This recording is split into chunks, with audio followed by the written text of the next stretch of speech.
everyone, my name is Shivani. Welcome to my YouTube channel. Today we will read about literature, prose, and poetry. So let's start with literature. Literature refers to written work, especially those considered to have artistic or intellectual value. तो literature जो है जितना भी हमारा written work होता है जिनकी specially क्या होती है आर्टिस्टिक और इंटेलेक्चुअल वैल्यू होती है उनको हम क्या बोलते हैं literature. It includes a wide range of genres. ठीक है, ये वाइड रेंज ऑफ जेनर्स को इंक्लूड करते हैं. इसमें क्या क्या इंक्लूड होता है? फिक्शन इंक्लूड होता है, पोएट्री इंक्लूड होता है, drama and non fiction. Literature is often appreciated for its ability to explore and express ideas, emotions, and human experiences in creative and compelling ways. तो लिटरेचर में क्या होता है, हम लिटरेचर को बहुत ज़्यादा अप्रिशिएट इसलिए करते हैं क्योंकि इसमें बहुत अच्छे से आइडियाज़, इमोशंस, फीलिंग्स, जो ह्यूमन एक्सपीरियंस होता है, जो एक पर्सन एक्सपीरियंस करता है अपने रियल लाइफ में, वो एक बहुत क्रिएटिव और यूनिक वे से चीज़ों को उसमें लिखता है, बताता है. कंपाइलिंग मतलब होता है एक impact, to leave impact on somebody. एक ऐसा इम्पैक्ट एक पर्सन पे छोड़ता है कि वो बहुत उसके लिए कई बार होता है कि हम एक मोटिवेशनल बुक पढ़ लेते हैं तो उसका मोटिवेशन लेवल जो होता है एक पर्सन के ऊपर बहुत अच्छा इम्पैक्ट जो है, पॉजिटिव इम्पैक्ट वो छोड़ देता है. फिर आता है हमारा it can be a reflection of society. Society means जिस समाज में हम लोग रहते हैं उसका रिफ्लेक्शन हो सकता है. जो कल्चर हम लोग फॉलो कर रहे हैं, जो हमारी रीति रिवाज है, संस्कृति है, उनको फॉलो कर रहे हैं, उनको उसका इम्पैक्ट हो सकता है या उनका रिफ्लेक्शन हो सकता है. एंड हिस्ट्री जो हमारा इतिहास है उसका हो सकता है. And it is often studied it's thematic depth. Thematic depth मतलब डीपर अंडरस्टैंडिंग, मतलब हम बहुत जो है गहराई में उस चीज़ों को बहुत अच्छे से समझते हैं, पढ़ते हैं. Narrative techniques and languages use.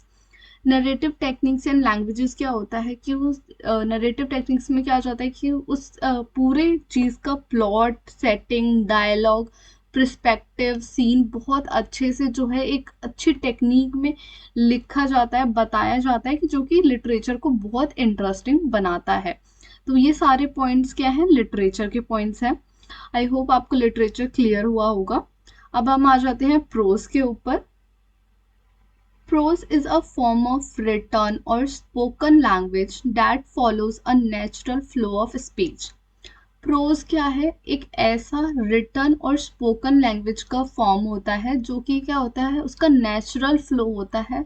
Speech of flow कैसा होता है? नेचुरल स्पीच ऑफ फ्लो को ये फॉलो करता है. It is structured in sentences. Prose कैसे लिखे जाते हैं? सेंटेंसेस में लिखे जाते हैं, पैराग्राफ्स में लिखे जाते हैं रेदर देन. और जो हमारी पोइट्री होती है उसका रिथमिक पैटर्न होता है, बट जो प्रोज होता है हमारा वो स्ट्रक्चर्ड और पैराग्राफ्स में लिखे जाते हैं.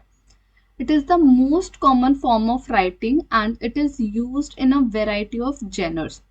ठीक है, ये कॉमन फॉर्म ऑफ राइटिंग होता है. प्रोज क्या होता है? हमारा कॉमन फॉर्म ऑफ राइटिंग होता है. ये वेराइटी ऑफ जेनर्स मतलब बहुत सारे डिफरेंट वेराइटीज में यूज करे जाते हैं. जेनर्स जो मैंने आपको बताया था ये क्या होता है, कोई भी जो है कैटेगरी होती है, ये एक जो ऑथर यूज करता है खुद की प्राइमरी कंटेंट को डिस्क्राइब करने के लिए, अपने टोन ऑफ राइटिंग को डिस्क्राइब करने के लिए, तो वो जेनर होता है.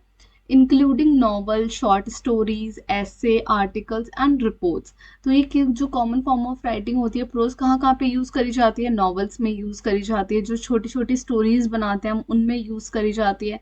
जो हम ऐसे, निबंध बोलते हैं, जो हम लिखते हैं उनमें यूज़ करी जाती है. आर्टिकल्स में और रिपोर्ट्स में यूज़ करी जाती है. फिर आता है prose is characterized by its straightforward ordinary use of language.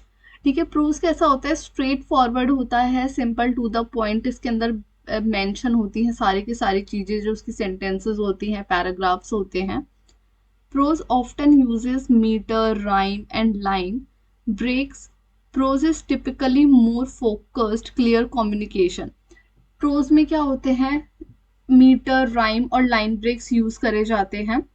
Pros में क्या होता है? बहुत टिपिकली जो है चीज़ों को मेंशन कर दिया जाता है. फॉर एग्जांपल जैसे कि प्रोज जो है टिपिकली बहुत ज़्यादा ही फोकस्ड होता है, इसका जो कम्युनिकेशन होता है, जो बातचीत उसके अंदर हो रही होती है वो बहुत ज़्यादा ही क्लियर और साफ होती है। ठीक है, यहाँ पे नरेटिव जो है, कहानियां जो बताई जाती हैं वो भी बहुत क्लियर होती है, टू द पॉइंट होती हैं। For example, most novels and essays are written in prose. बहुत सारे जो नॉवेल्स होते हैं, एसेज होते हैं, वो किस में लिखे रहते हैं, वो प्रोज में मेंशन होते हैं। फिर आता है हमारा poetry. Poetry is a form of literature that uses aesthetic and rhythmic qualities of language such as metre, rhyme and sound patterns. तो हमारी जो पोएट्री क्या होती है, ये एक जो हमने पढ़ा था कि लिटरेचर के अंदर प्रोज, पोएट्री, ड्रामा ये सब आते हैं। तो ये भी क्या है, पोएट्री भी क्या है, एक लिटरेचर का फॉर्म है जिसके अंदर क्या होता है, एस्थेटिक और रिथमिक क्वालिटीज जो है लैंग्वेज की यूज करी जाती है। इसके अंदर मीटर आ जाता है, राइम आ जाता है और साउंड पैटर्न आ जाता है, to evoke emotions, create imagery and convey deeper meanings. ये सारी चीजें हम क्यों यूज करते हैं, हम इसलिए यूज करते हैं कि जो हमारे इमोशंस हैं हम उनको और अच्छे से निखार सके, उभार के मतलब बता सके चीजों को, इमेजिनेशन को क्रिएट कर सके, और डीपर अंडरस्टैंडिंग, डीपर मीनिंग जो है किसी भी चीज का कन्वे कर सके, पास ऑन कर सके। Poetry often focuses on the intensity of expression, economy of words, and the use of figurative language like metaphor, simile, and symbolism. तो जो पोएट्री है वो फोकस करता है, इंटेंसी मतलब कितना स्ट्रॉन्ग ऑफ एक्सप्रेशन है किसी चीज का, कैसे जो एकदम स्ट्रॉन्ग स्ट्रॉन्ग वर्ड्स यूज करे जाते हैं, किस टाइप के वर्ड्स यूज करे जा रहे हैं, कैसे जो है मेटाफर यूज करे जा रहे हैं, सिंबॉलिज्म्स यूज करे जा रहे हैं, ये सारी चीजों पे बहुत अच्छे से फोकस करता है poetry. Poetry can be written in various forms including sonnet, free verse and ballads, each with its own structure and rules. जितने भी फॉर्म के पोएट्रीज होते हैं, बहुत सारे डिफरेंट टाइप्स की पोएट्रीज होती हैं, इन सब के क्या होते हैं, खुद के स्ट्रक्चर होते हैं, खुद के रूल्स होते हैं जो कि पोएट्री में लिखे जाते हैं। While some poems follow strict patterns of the rhyme and meter, others have been more free from, emphasizing the flow of thoughts and emotions.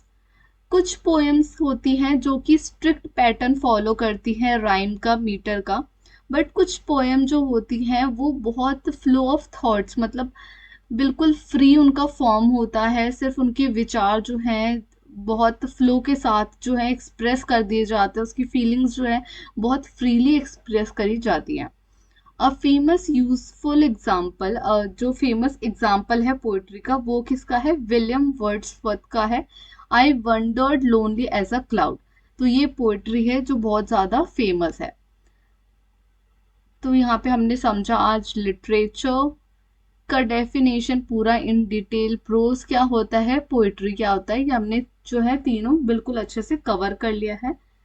I hope आप सबको ये क्लियर हुआ होगा। अगर किसी को कोई डाउट होता है तो वो कमेंट सेक्शन में मेंशन करता है। Thank you for watching.